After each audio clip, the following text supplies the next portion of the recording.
Very good morning, everyone. I am G. Naresh from ECA section studying in IARA College.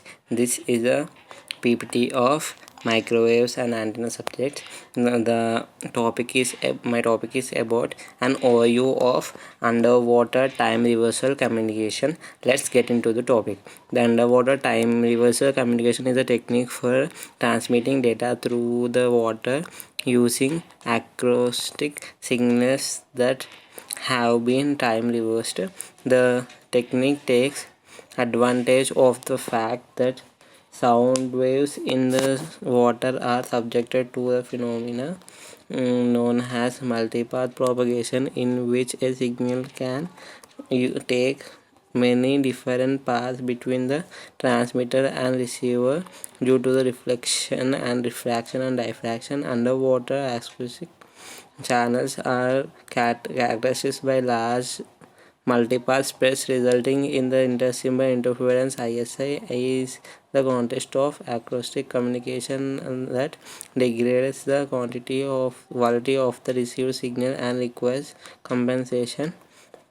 The time varying nature of the multipath also requires continuous tracks of the receiver parameter necessary for demolition.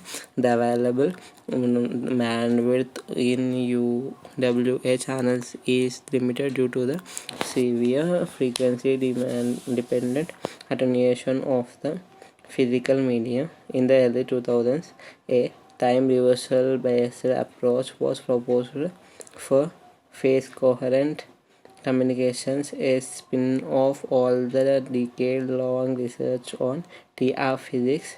Since then, TR communications has made significant progress and is accepted as an alternate to adaptive multi-channel equalization developed in the early 1990s, along with the more recent multi-carrier orthogonal frequency division multiplexing, shortened known as OFDM.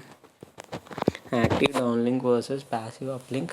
The TR involves back propagation from TRM to PS in figure, which can be carried out numerically without actual transmission using known or estimated CIRs at TRM, as indicated in the figure below. In this case is replaced by U, which remains the same for the symmetric signal. On the other hand, the communication direction is opposite from PS to TRM. Uplink with the single input multiple output system. This one-way communication is referred to as passive TR or VC, and opposed to a original two-way active TR communication. In addition to the theoretical performance of the two approaches is shown in the identical. In the summary, passive TR is equivalent to the active TR with the communication link being in opposite direction, first proposed by downlink, and PPC communication was demonstrated using the 14-element VRA in the shallow water. Note that passive TR was referred to the virtual TR by Slava et al. This block diagram shows for the passive TR and an active TR is equivalent to the passive TR with the communication link being opposite direction. The vertical lines indicates temporal and spatial focusing achieved at the PS location via TR process.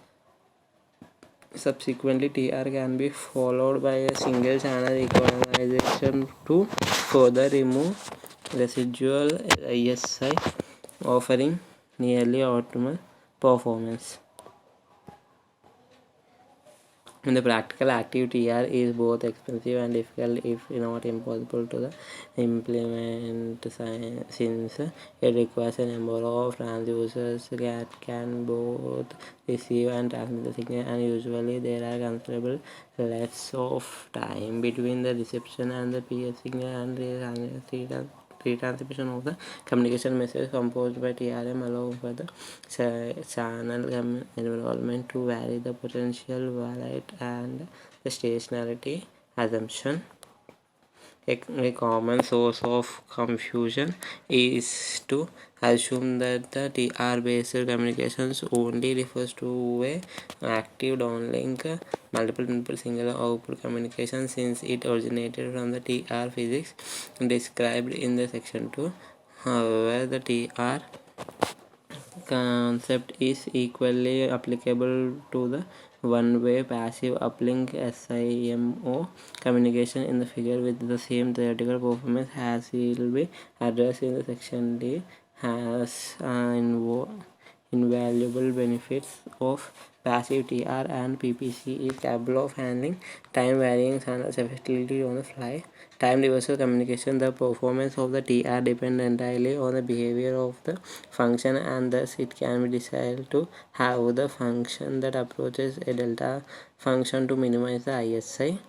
And moreover, a mismatch between the assumed and actual CIs introduce additional distortion in an effect to maintain the quality of the function. Adaptive spatial combination with a different weighting was proposed for phase tracking. A decision feedback carrier phase estimate based on the maximum likelihood can be applied before decoding.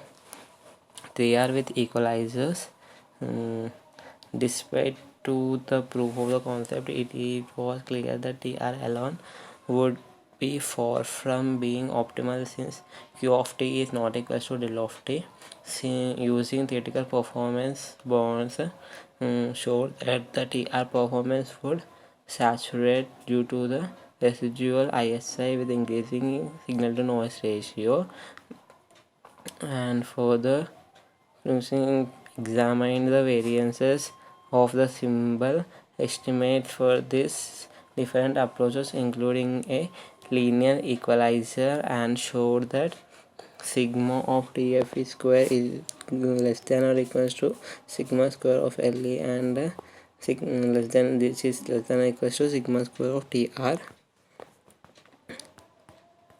Consequently, a series of extension or modification has been proposed to improve the original TR approach. First, the TR combination architecture was followed by an adaptive single channel equalizer to further eliminate the residual SSI. The overall block diagram is illustrated in the figure A in the descriptive time domain with the feed-forward finite impulse response and A of n and TR combined with the DFE was demonstrated using the 2D billboard array at the 2 km range in 50 meters deep shallow water using high order constellations such as 32 quadrature amplitude modulation. It was confirmed that indeed the performance of TR alone is saturated, and TR-DFE can improve the performance significance over the TR can be shown in the figure 4. And similarly, TR-DFE was demonstrated successfully by the Song et al. As well as the Yang, who called the correlated based on the DFE. And now that the TR-DFE is routinely employed for TR-based communications, simple TR is referred as the TR-DFE henceforth, unless specified otherwise. This is the block diagram of TR combining followed by the single channel adaptive decision feedback equalizer, and the figure B shows that conventional adaptive multi-channel DFE. Various potential approaches to underwater communications also were investigated by Stojanovic, including TR and channel equalization, who analyzed their theoretical performance bonds using the simple model channel under ideal conditions. It was indicated that TR requires a large number of array elements to compete with other approaches, which seems for misunderstanding of the spatial diversity exploited for TR or MIFP described in section 3. and Song and Kim demonstrated that TR combined with equalization offers nearly optimal performance using the moderate 4-element array with the approximate spatial diversity. Further, Song and compare the performance of TR along with the TRDFE between data and theory, confirming that theoretical performance can provide a useful upper bound for predicting the performance of TR communications. This is the diagram of scatter plot for the 32-bit QRM modulation. The figure A shows the TR and figure B shows the TR-DFE reproductions. The time reversal process of effectively cancels out the effect of multipath propagation, allowing the signals to be transmitted through the water with much greater clarity and reliability than would otherwise be possible. This technique has been shown to be effective for the range of underwater sensors and underwater acoustic networks. One advantage of underwater time reversal communication is the ability to work in the complex underwater environment with many obstacles and variations in the water density. And however, there are also limited to underwater time reversal communications. One major challenge is that fact that sound waves in the water are subject to attenuation, which can cause the signals to weaken over the long distance. Additionally, the technique was sensitive to variations in the water environment, such as change in the temperature, pressure, and salinity. Overall, underwater time reversal communication is a promising technique for underwater communication that has potential to overcome many of the challenges associated with the traditional underwater communication methods. However, further research and development is needed for fully realizing its potential and to overcome its limitations. Thank you.